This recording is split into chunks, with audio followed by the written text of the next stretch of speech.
मैं हूं आपका होस्ट मुदस्सर मजीद चौधरी। प्रोग्राम बाशऊर पाकिस्तान के साथ आपकी खिदमत में हाज़िर हैं। आज एक और बाशऊर शख्सियत आज हमारे साथ मौजूद हैं जनाब चौधरी यासिन कसाना साहब, इस आर्किटेक्ट एंड सोशल वर्कर हैं। Sir, very warm welcome you in our program Bashaoor Pakistan. Thank you जी। सर, आप अपने बारे में बताइएगा कि आपने इब्तदाई तालीम कहाँ से हासिल की और आपका तलीमी जो कैरियर था, तलीमी जो सफ़र था, वो आपका कैसा रहा? इस तरह जी, बिस्मिल्लाहिर्रहमानिर्रहीम। सबसे पहले तो मैं आपका बेहद मशकूर हूँ, आपका शुक्रिया अदा करता हूँ कि आपने मुझे बाशऊर पाकिस्तानी प्रोग्राम में जो है वो मदऊ किया, जिसके लिए मैं आपका और आपके टीवी चैनल का बेहद मशकूर हूँ। हर बच्चे की तरह हमारे दौर में प्राइवेट स्कूल नहीं होते थे। सरकारी स्कूलों में तमाम बच्चे जाके पढ़ते थे।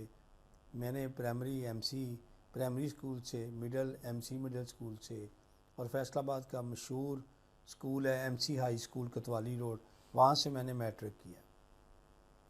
ओके सर, कोई ऐसा टीचर जिससे आप बहुत ज़्यादा इंस्पायर्ड थे, बहुत ज़्यादा मोटिवेटेड थे? हमारी ज़िंदगी में आबद साहब हमारे क्लास टीचर थे 9th और 10th में, जिनके पास 53 स्टूडेंट की स्ट्रेंथ थी, और उनकी यादगार बातों की वजह से, उनकी पर्सनैलिटी की वजह से उन 53 में से तमाम बच्चों के A ग्रेड आए, और उसमें से 22 बच्चे इंजीनियर, डॉक्टर और CSP ऑफिसर बने।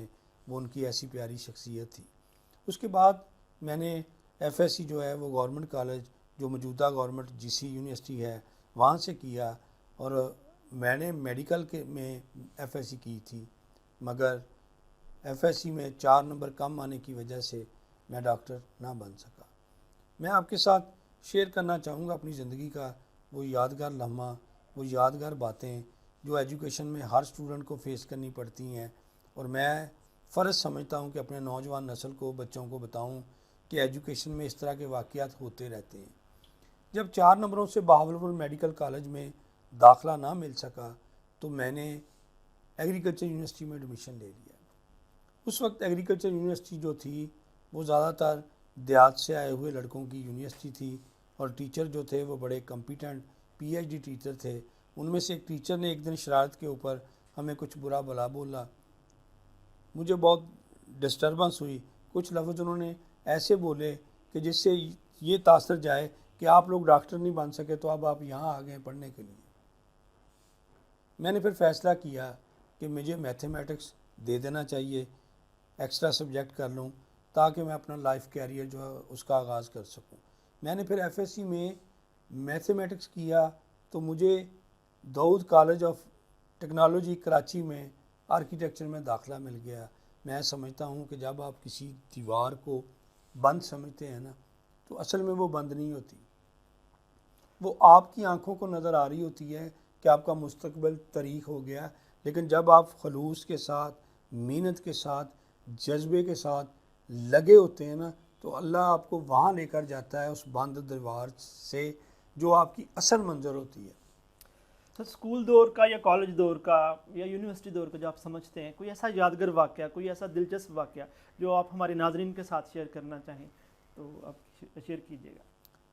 स्कूल दौर में जो है वो हर बच्चा जो है वो शरारती होता है, वो कुछ ना कुछ शरारतें करता है। और जो मुझे आज तक नहीं भूला वो ये था कि मैं आराम से अपनी क्लास में बैठा हुआ था, ये मिडिल के ज़माने की बात है, तो शरारत जो है वो दूसरे बच्चों ने की, मगर टीचर से जो है वो 14 सोटियाँ जो है ना, यानी कि मुझे खानी पड़ी, जो मुझे आज तक याद है कि शरारत ना करके भी अपने स्कूल में पुराने वक्तों में मार पड़ जाती थी। आज का बच्चा तो खैर इन चीज़ों से, मार नहीं प्यार का कॉन्सेप्ट जो है वो राइज है, तो टीचर जो है वो तो हमारे ज़माने में मार का कॉन्सेप्ट था। ओके सर, बेसिकली आप माशाल्लाह पॉलिटिक्स के साथ भी एसोसिएट हैं, सोशल वर्कर भी हैं, और फाउंडेशन भी आप रन कर रहे हैं।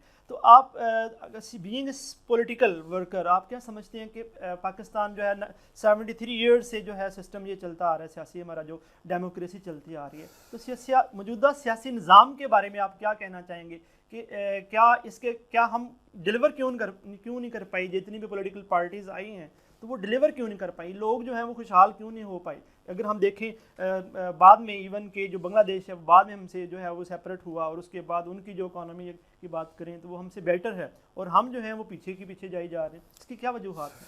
इसकी वजह जी देखें, मुझे अपने सियासी मतलब एज ए वर्कर मुझे काम करते हुए तकरीबन 35 साल हो गए हैं। मैं स्कूल के ज़माने से, हमारे ज़माने में कॉलेज में यूनिवर्सिटियों में यूनियन होती थी सियासी जमातों की, हम नून लीग की MSF थी, जमात इस्लामी की जमीयत थी, और इस तरह और जमातों की भी जो PS स्टूडेंट थी पीपल्स पार्टी की, वो तमाम लोग जो थे वो कॉलेज यूनिवर्सिटी एक नर्सरी के तौर पे काम करते थे। हम पहले दिन से सियासत से वाबस्ता हैं, लेकिन जो मैंने नोट किया है वो चंद बातें हैं जिनकी वजह से आज इस्टेब्लिशमेंट मजबूत है और सियासी जमातें जो हैं वो कमज़ोर हैं। एक तो सबसे बड़ी वजह हमारे इलेक्शन कमीशन का वो गैर जानबदार रवैया, जिसमें वो फार्मेलिटी के तौर पे ऊपर तो एक जमात के बाईलाज को पास कर लेते हैं मगर एक्चुअल ग्राउंड्स के ऊपर उसके ऊपर अमल नहीं होता।